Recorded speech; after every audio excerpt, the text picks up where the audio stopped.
This is Network 18. You're watching CNN-IBN and you are with Face the Nation. The question we're asking you tonight, will Nawaz Sharif become a rallying point for democratic forces in Pakistan? What are you telling us midway through the show? 88% are saying yes, 12% are saying no. So still a majority there saying yes, the anti-Musharraf momentum is perhaps gathering force. Let's now turn our question over to our panelists. Amitabh Mattu in Jammu, you are a keen observer of Pakistan. The big developments in Pakistan over the last few months has been the activist Supreme Court and the people's movement, the lawyers' movement. But were we overestimating these two things, the Supreme Court and the people's movement, the civil society movement? Is it a fact that in fact Musharraf is really not as unpopular as we think he is? There is no mass uprising against him. I think it's not a question of whether Musharraf is very popular. It clearly indicates that neither Nawaz Sharif or Benazir Bhutto are so popular that they can actually inspire a mass uprising. What you're seeing is really a great game being played out at various levels.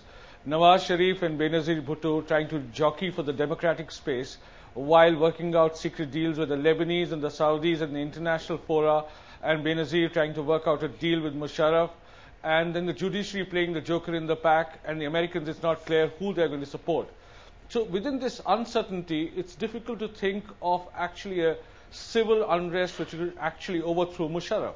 Musharraf is a keen tactician and a master strategist. So it's not. I don't think it's too. I think it's too early to write him off.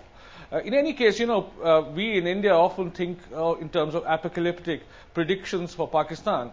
Again, I think Pakistan will survive despite this period of instability. And I think it's too early to write off Musharraf. Right.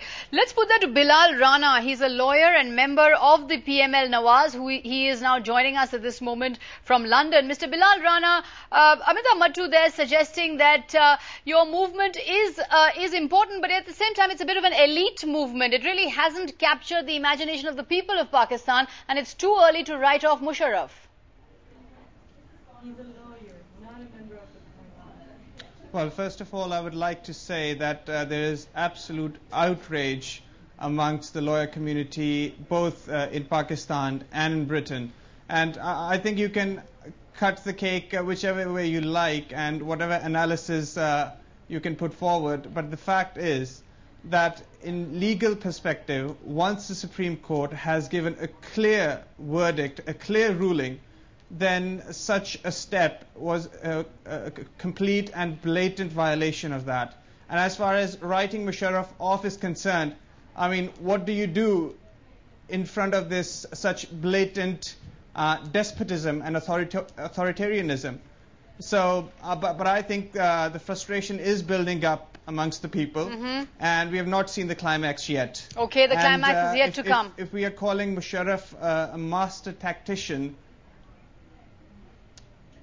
yes, the climax is yet to come. And if you're calling Musharraf the master tactician, then we must not forget that he had the Chief Justice issue completely figured incorrectly, completely wrong, and we are seeing the consequences of that. And as I said, the climax is still ahead of us. Okay, Amit Barua, what do you see happening? Do you see a snowballing of the confrontation between the judiciary and Musharraf? Or do you see Musharraf, putting down his powers more and more and simply quashing all opposition? No, I think that this is not the end of the story as far as the judiciary is concerned. His uniform and presidency issue is before the Supreme Court. I don't think that whatever little we've seen since the Chief Justice has come back is a very assertive Supreme Court. And I think the general is quite petrified of what kind of orders might come out of the Supreme Court. And I think that in the next few months, we are going to see a prolonged period of political instability in Pakistan. What the general does, whether he takes off his uniform, how he goes for re-election, does he dissolve the assemblies, when are the general elections called. So I think we're going to, I think television channels and newspapers are going to be kept quite busy looking at the events in Pakistan. But the main thing is that General Musharraf is definitely weakened. There's no doubt about that. He's had his way today with Nawaz Sharif because there was a deal with Saudi Arabia. And he got very intelligently the intelligence chief in Islamabad from Saudi Arabia to say that, look, there is a deal. And Nawaz Sharif... It's a 10-year period that he agreed to stay out. And Nawaz Sharif for the first time admitted that the deal was for 5 years. So far he'd been saying there was no deal. So he cut a deal with the general and Saudi Arabia to take the easy way out, and he left in December. Now he wants to come back. Fair enough. He must come back. He has a place in Pakistan's politics.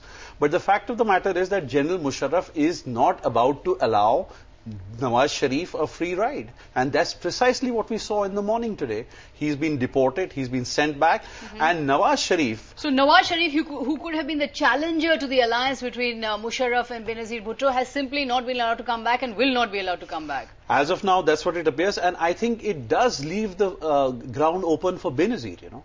And if there is a deal, and if Musharraf and Benazir, we don't know. But it is questionable whether she is as popular as she used to be. Well, I think in this present case, I mean, let's look at them. Twice Prime Ministers, twice discredited, both of them. General Musharraf, hardly popular. I think if you really gave a choice to the Pakistani people, maybe they would opt for another leader, for a fresh leader. Maybe